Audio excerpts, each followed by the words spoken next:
Okay, folks, how are you guys doing? So this is going to be another what's it called?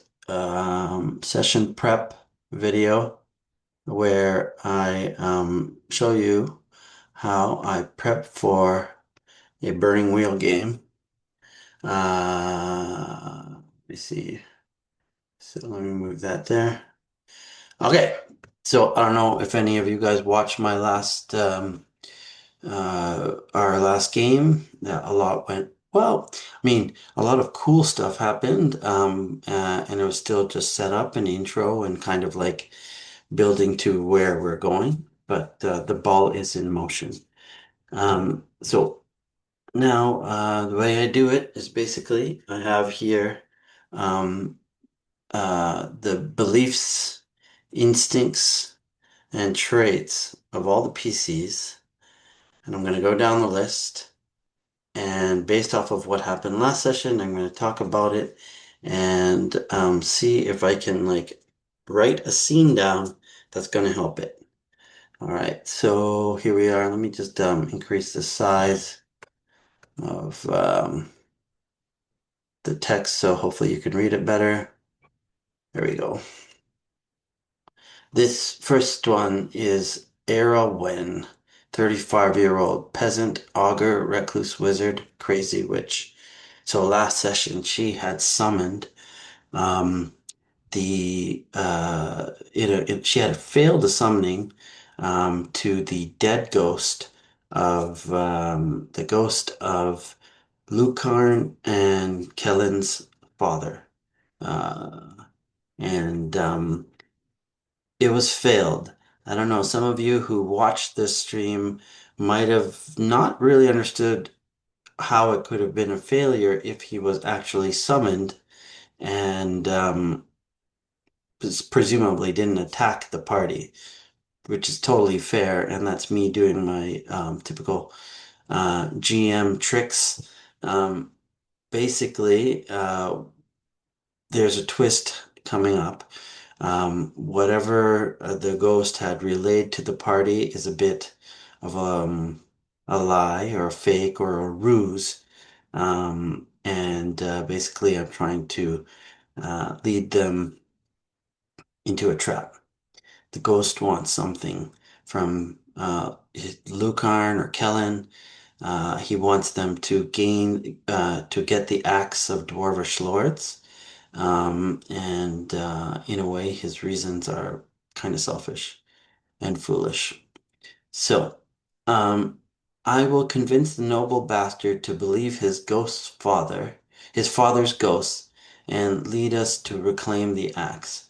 So, I'm sure that Era is going to update that belief, and she is, I mean, here, there's nothing much I can do. This is kind of like an inter-party belief where either if she's driving for the axe and preparing for their journey um, to Castle Fenvalor, Lucarn's family estate and the ghost's former castle.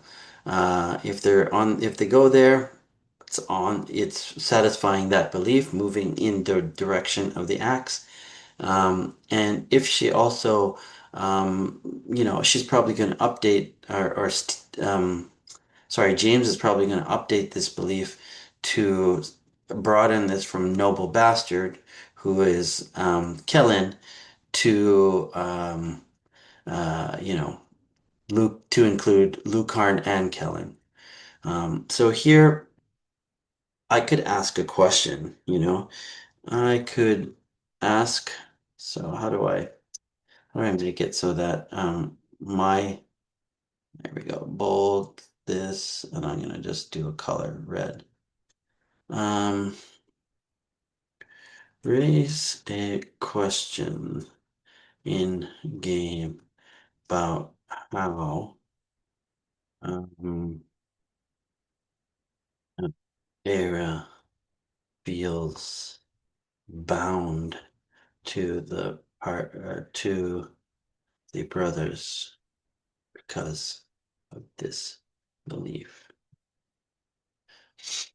Um, Now, speaking of this belief, the axe and the brothers, I have a cool idea.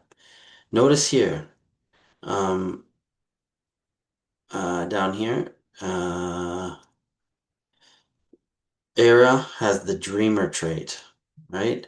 So I can kind of bring in um, dreamer trait and introduce a dream sequence where uh, Alric Fenvaler's ghost is in Era's mind, urging her to um, push the boys, push the sons, the brothers,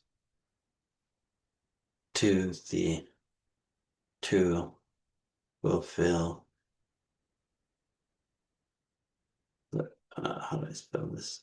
Fulfill the quest for the axe.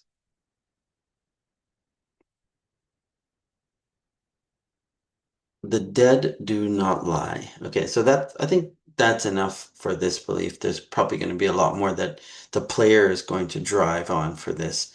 And I don't have an updated version really, so I don't know exactly what to do. The dead do not lie. If they speak, it is because the truth demands to be heard. This one is like a fate mind kind of belief. And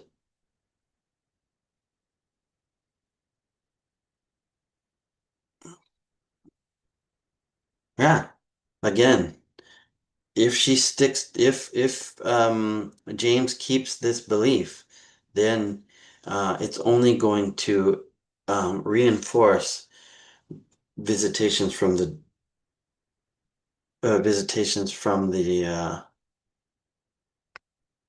ghost. So here we go. Visitations the from the ghost of Alric. He continuously lies. He continuously lies. James knows it's a lie, but if James is playing his character right, he will willingly walk into the trap for Bertha. Now that's Burning Wheel. Bucking yourself um, to play your character and making the game interesting, which is awesome. Okay, the restless and sanctified dead of Geoff cry out for voice and purpose. I bind their stories and rights into a new order and earn their loyalty through service and remembrance. Okay, I've got a cool idea for this one. Right. Haunted grounds. When the party is on the road, if they roll as a failure consequence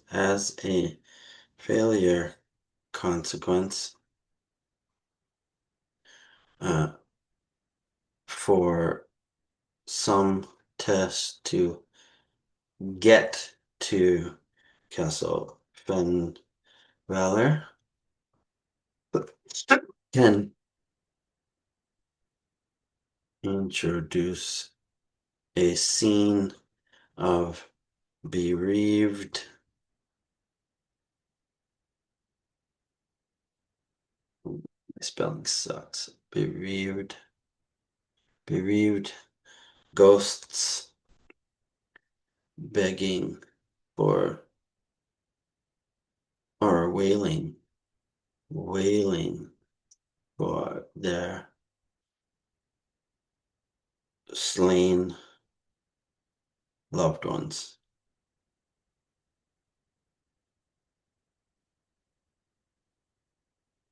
So, um, this has to trigger, this will trigger James. Cool. Done. Instinct. Always speak to a ghost before entering a new place. I think he's going to change this because in our world, ghosts aren't just everywhere, you know. Um, right. Um, Next one. Never burn a body unless I've spoken to a spirit. Again, I'm not sure about this one. When someone accuses me of lying or madness, tell them what only the dead could know. Okay. So I wrote this last time. Inquisitor will come to them and interrogate, insinuate some wrongdoing, i.e. necromancy. All right, so let me highlight this in red because I didn't do this last time, and I hinted so much that I want to do an Inquisitor from the Knights of the Watch, um, an Eye of Foltis, Eye of Foltis, Inquisitor. To, hmm, yeah, my spelling. It would when something like this happens, when I have to hinge it on a failed check on the party's part for maintaining secrecy of their thing. So I'm gonna see how they act in Hot Chalk, Hot Chalk, and if they do not bother to conceal their activities, word might spread to the eyes. Eyes is my word for like an inquisitor arm of the military order of the Knights of Foltis. Actually, there is a rule, I think, in Circles. Circles is an amazing game mechanic, and I think it's called, I'll look it up, Circles.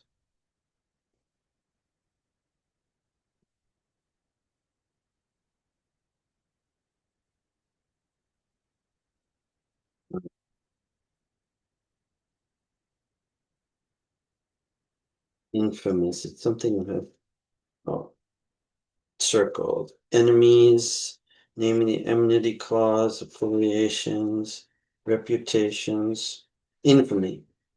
Rather than be forced into obscurity, um, if a character has an infamous or hostile reputation to a certain circle, if he's a deserter from the Navy or an apostate from the church, then he gains +1 die, +1 per die of his reputation to circles tests within that group. Not exactly it. Like, reputation may be lost, damaged, changed through play. The conditions are similar to losing affiliation. If a character uses his reputation dice in a circles test that gets him into a very bad situation, loses a duel of wits, loses a battle, bankrupts a resource test, he loses a die from the appropriate reputation. Rather than be forced into obscurity, a player may opt to have his character live in infamy.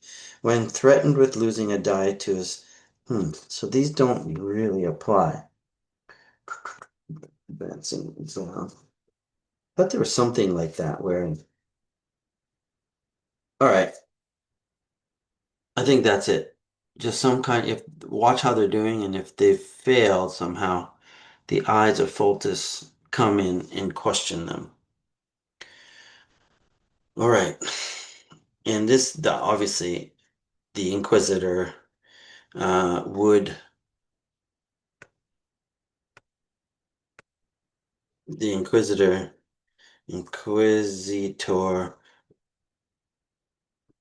would tap on Era's um, a little crazy trait, um, and disturbed.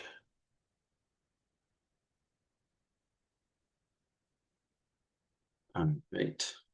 Cool. Oh, see, I'd already written this about the dreamer trait last time, and I think I might have thought about it as a failure. That's pretty good. Okay. Glenn Hogan, 26-year-old noble acolyte priest chaplain. This is the character that had helped in drawing the fortress circle to protect the party from a visit from an angry ghost, um, which was a successful role, by the way. And this was the guy who eventually had that very interesting conversation with the priest of Pelor in the village, his immediate superior, Father Asher. Father Asher. All right. So let's do this. Um, Erowhen needs my assistance. I will help them and make sure they feel the light of uh, Pelor. There could be some kind of religious class here. Era is a witch and of the old faith, and Glenn is an establishment priest of Pelor, a lawful good god. How do they interact with? Mm. So they seemed really friendly to each other in the last session. So that's cool. Don't try and assume that there's some kind of cultural animosity there or whatever. The players have established that at least for native Jeffites, the existence of these ghost whisperers and people of the old faith, alongside more mainstream religions like that of Pelor, is an acceptable relationship. It's not some kind of forbidden relationship. However, um, again, this whole thing about her casting necromancy in a village which is um, under the military protection and control of the Knights of the Watch who follow Foltest. Um, it, it could be that I could run a question, I mean, an encounter with Glenn and an Inquisitor. Encounter with Glenn and an Inquisitor. Inquisitor. Hmm. Interesting. Okay, belief two. The the father in charge of the temple need to interact with the world or get their support and blessing for the acts. This happened. Uh, circles to roll character, failure that he thinks that they are fools too dangerous. This happened and was resolved, and he actually um, gained some won a really nice conversation persuasion test with him, and um, uh, got his. Wait, what was my note here? Because it says here I wrote. Um,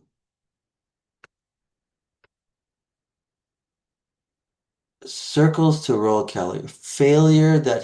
Failure means that he thinks that they are fools too dangerous. Glenn's responsibilities are with the church and his charitable efforts to keep the village fed off the same feelings, but will if successful, he'll have the same feelings, but relent. Well, the success was really big in the last session, and he did not just only relent, but he admired.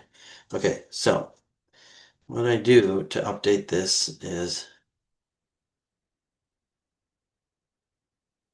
all right, so here I said, uh, to get his consent and maybe cover. Yes. So he has his support. So Glenn now has Father um, Asher's support for the quest to recover the axe, and perhaps he warns um, Glynn that uh, an imposing inquisitor was questioning their relationship.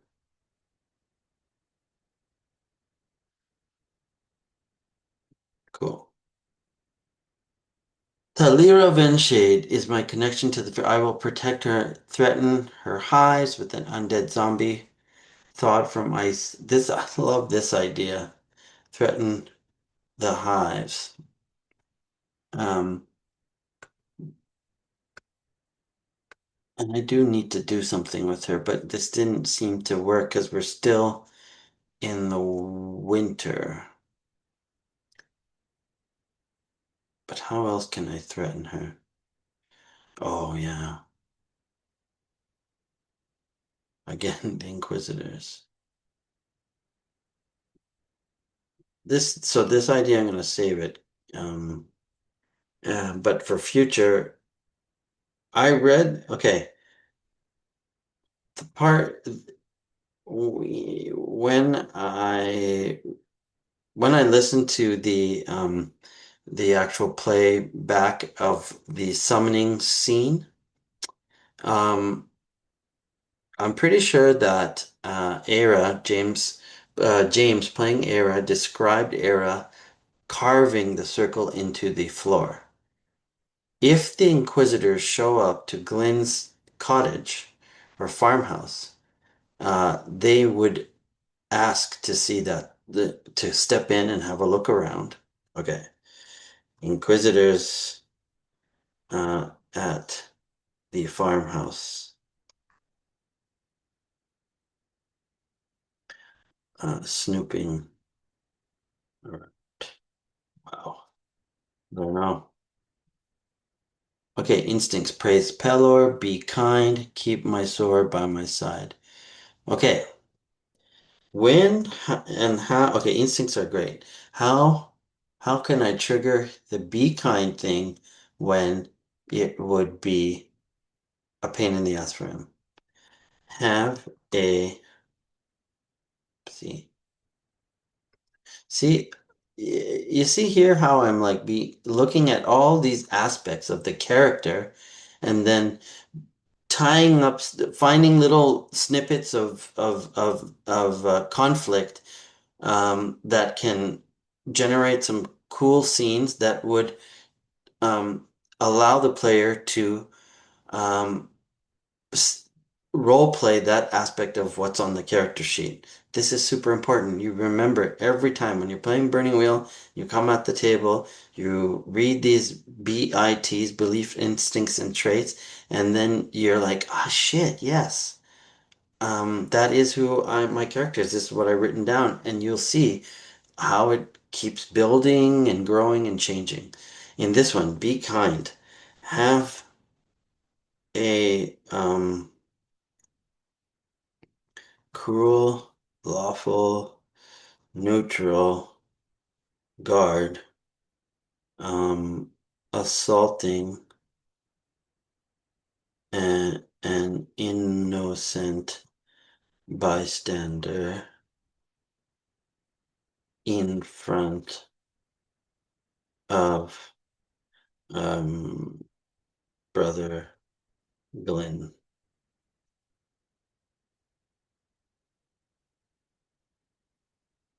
Okay. Traits. He's an ideologue, has market privilege, tonsured, and vested. Ideologue. Hmm. Believes in ideal. He believes in ideals. Okay. Perhaps a speech. Maybe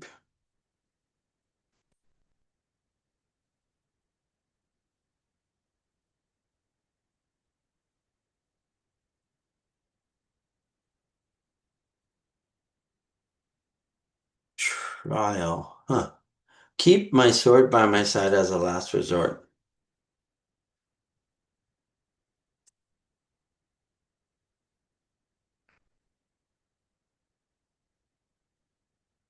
Party might be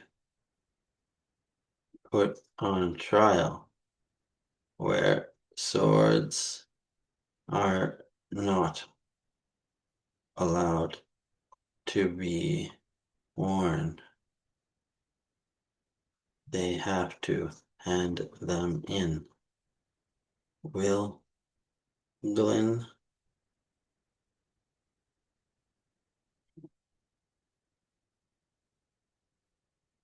All right, Kellen. Chase's character. My father's ghost whispers of the acts of dwarven lords. If I can claim it, I'll prove I'm more than the bastard he left behind. I must find who last held the axe and where. Uh, this totally lines up with the game and the mission and what's happening in this scenario. And just keep driving towards it, and he'll be earning fate until he gets a persona. I'll stand up for Lucarn's honor and see his rank restored. Maybe then he'll see me not as a bastard, but as his brother. Okay, so I wrote this down. Humiliate Lucarn in a public space such as an inn. Create an arrogant group of the Night's Watch.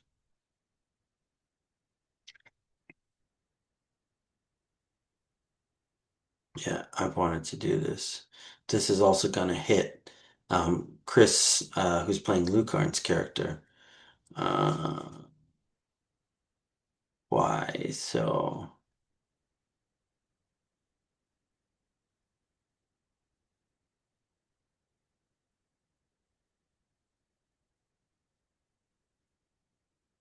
name doesn't matter. A name doesn't make a leader, deeds do. I'll take the risks no one else will and prove I don't need a name. This is a fate mine. So I'll just keep giving him crazy and difficult odds and watch him jump right into the fire. Always check for an escape route before taking action. All right. So, bar brawl. Bar brawl. So, do this in human, like, and in, just do it.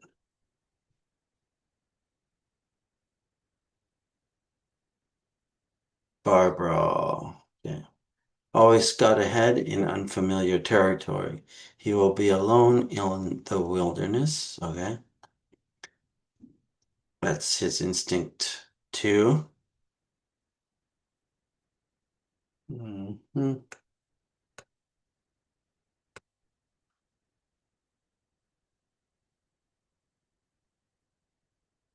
Failure.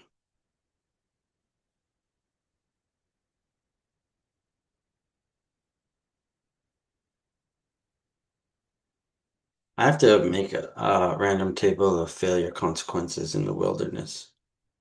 Um, but I can see one orc scouts that are not part of the orc orc warriors, free orcs, free orc warriors. Okay, two um giant, no, orc warriors of the giant army. Uh, three um escaping villagers from an occupied city like Pegmere. Hmm, for uh,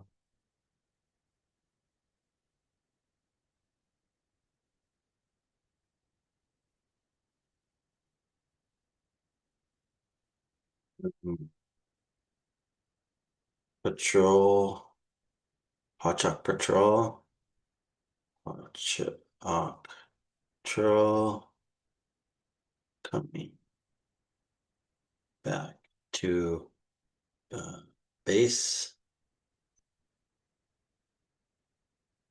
I've mm,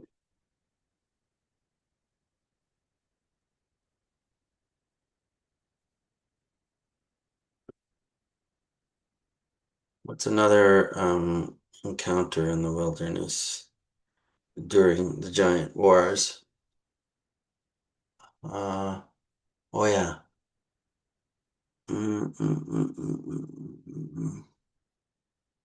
Kind of want a hint. Uh,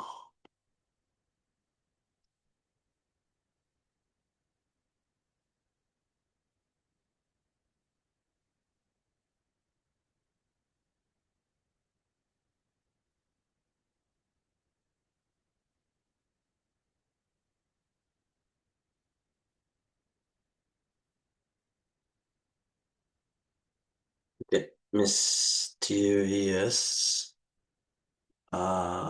sinkhole, sinkhole, mysterious sinkhole, tunneled by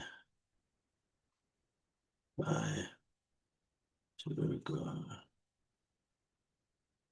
doors, dark doors, six out there. No, hungry wolves, hungry wolves, escaping villagers from running from wolves. Yeah, this is cool. Uh, villagers, villagers from Pregmere, from chased by wolves, chased by hungry wolves. Hotshot patrol coming back from base, a mysterious sinkhole, tunneled by dark dwarves. And the last one, D6, random encounter table. Um, mm, mm, mm, mm,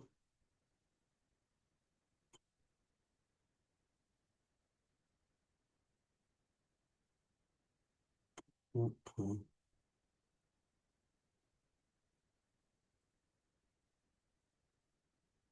I guess we have to see what the intent is. I'll leave that blank. Hide first, think later. That's an interesting belief. I'm gonna call him on that. Okay, traits. Clannish, lyrical, down to earth, mark of privilege, bastard, loner, paranoid, fearless. Paranoid is the one here.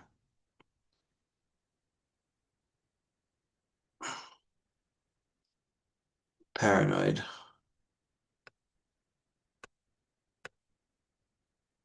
Paranoid. This is awesome. Um, uh, so me, watch or pay attention to how the party is discussing their quest in public spaces. Remind um, Kellen of this trait. Lucarn Fenvalor, 27-year-old noble page, squire, knight. Lucarn is an exiled knight of the Watch. He was born in Geoff to the warrior poet hero Alec. Uh, Alric. We've changed the name. Alric. Uh, so I will step out from beneath my father's heroic shadow and forge my own legend in Joff.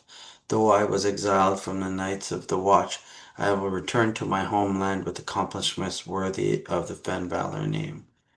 Um, all right, and this one is gain glory.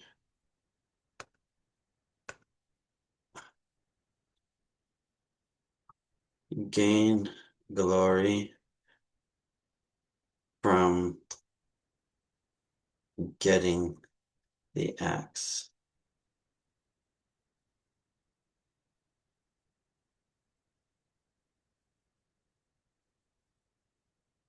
Okay, I had an idea. Uh, erroneous, the uh, Greyhawk god Heronius is depicted with a battle axe. Axe.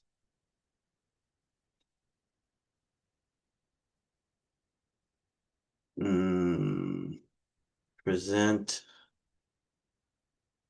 Yeah, in my world, in this setting, in this setting, I want to make Heronius's uh, following um, following more like a warrior cult who train with battle axe as a giant slaying tool.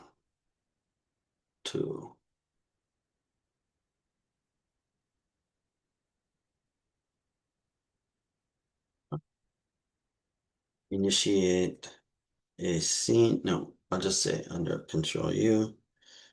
Um, cult of erroneous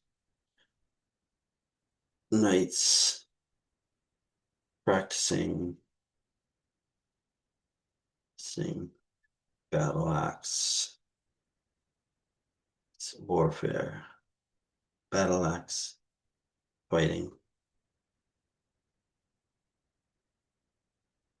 agile, agile and nimble style.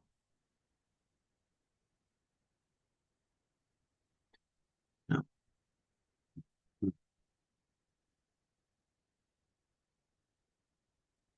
maybe the ghost tempts him here. I believe that my act of mercy, though condemned by the knights, was just. The order preaches the light of protection and healing, yet demands Unwavering harshness in battle. I am torn between their doctrine and my own sense of compassion, and I will strive to find a balance that honors both my beliefs and the other's expectations. Um,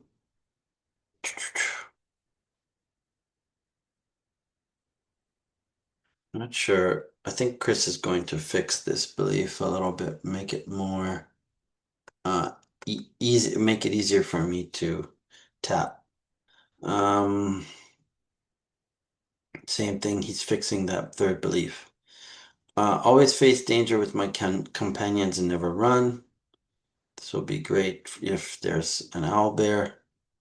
Only remove my armor behind castle walls. Always defend family's honor. Okay. This again, very similar to well, this works in conjunction with Kellen's belief about coming to Lucarn's aid. Okay.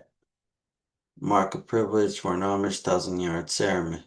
Torvig Torolfsson, born artificer, ardent hero, artificer, adventurer.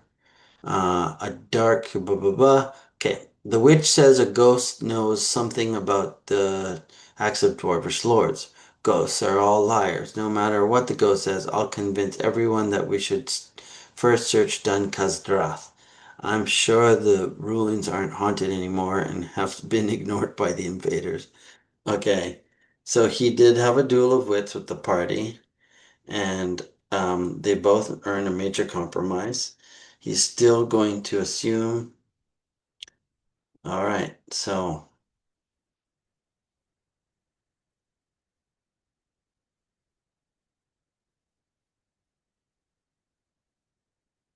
Dun Kazdrath.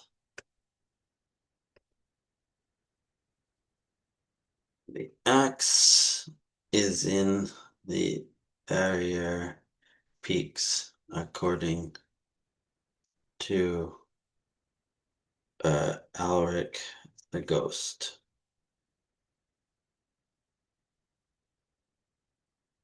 Dun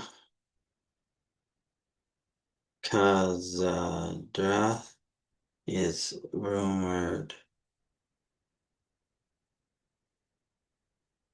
to be in Dun Kazdrath.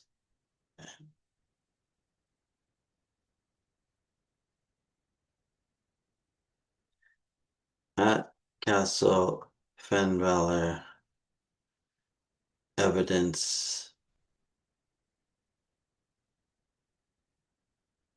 points to them being same place. Cool. By Morden's beard, but something queer is happening to me, and I must know what. No civilized folk will be of use as those hate-worthy Sewell did this. Um, I will have to beat answers out of something foul that serves these giants. Hmm. Okay, this one part of the random encounter. Uh, Table. Um, Orc warriors of the giant army. Uh, with a mage. And I think I should make that number 2 and give it a higher chance. Control C. So put it 6 as well.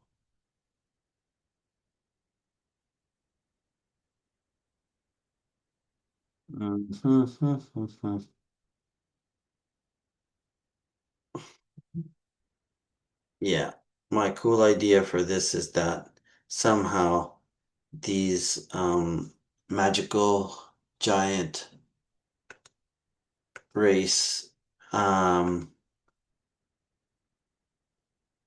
triggered something in um, the dwarf's bloodline. Let these lowland fools call me stubborn so long as they will have still have the living breath to do it. I'll stand with these folk against any foe, monsters or otherwise, with sense and steel, no matter what it costs me. I swore to Uncle Velig that I would do everything in my power to recover the dwarven axe that he is convinced will be found amidst Geoff's ruin. Similar to first, have to talk to him about it. Always take a closer look, always laugh at jokes, especially puns, never trust sorcery. Anyway, and never trust sorcery. That one is great. Um, have a sorcerer in the party, in the enemy group that they encounter in the wild. Always laugh at jokes, especially puns. Always take a closer look, second sight. Uh-huh. Okay. So there we go. That is how I am kind of like thinking about the game for next session. Just have some of my scenes that I want to bring up to trigger all these beliefs, instincts, and traits. Um, and they're probably going to do a whole bunch of stuff too. Um, and there's some other stuff that I have, like ideas for NPCs and stuff like that, but I'm not going to talk about that now. So let me just save this, save a copy, save as be it session prep, session, session prep, session two prep, um, PCBITs. All right. Thank you very much. Let me stop the screen share. Burning Wheel is really an amazing game. It is. It is just so great to have um, a character sheet with beliefs, instincts, and traits, because then you don't have to guess at what your players want to do. It's right there. There's so many videos that I've seen about how do you motivate your characters in 5e? How do you motivate your characters to do X, Y, and Z? And like, I mean, this all this talk about um, railroading and open sandbox. Burning Whale has got the perfect tool to avoid railroad adventures. This is it. Just have your characters write down what they want to do, and then spend time um, figuring out how you're going to challenge them on that. That's it. Thank you, everyone. Um, Hopefully this was entertaining. Probably not, but we'll see. Bye. Thank you.